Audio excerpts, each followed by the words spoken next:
Chaque jour, Charles et Carole vous présentent la leçon de l'école du sabbat.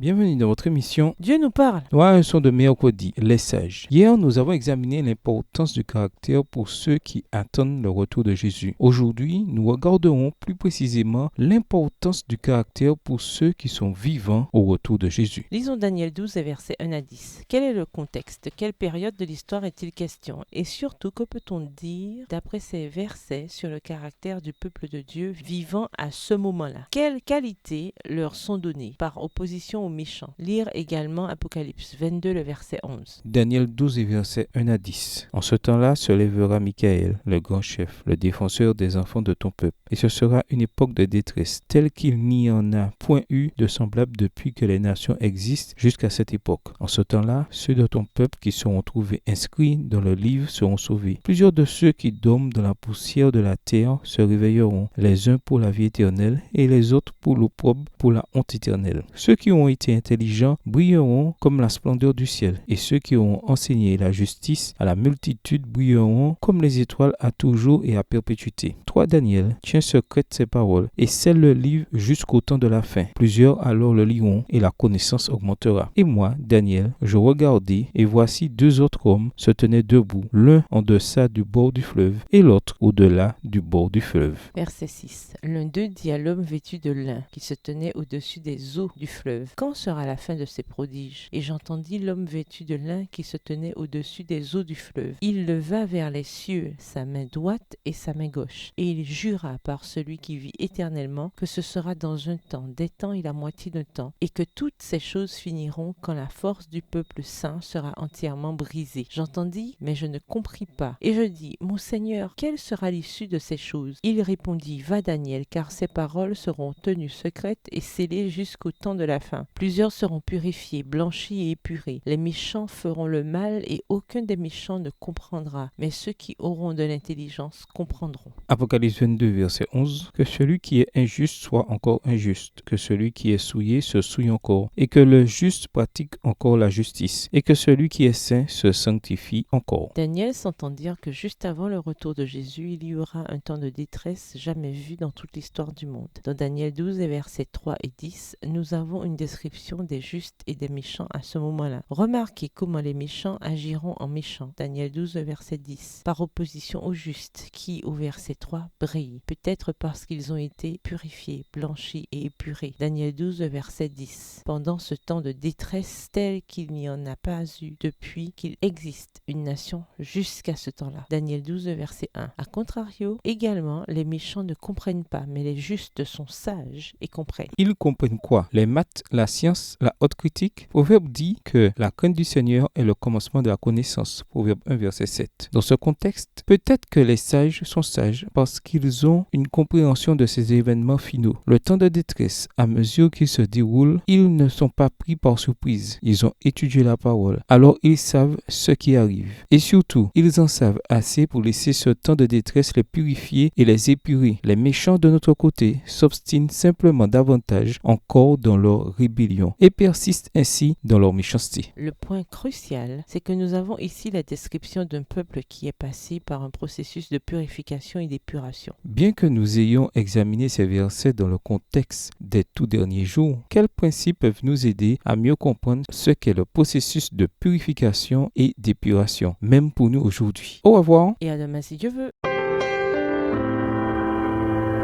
Dieu nous parle.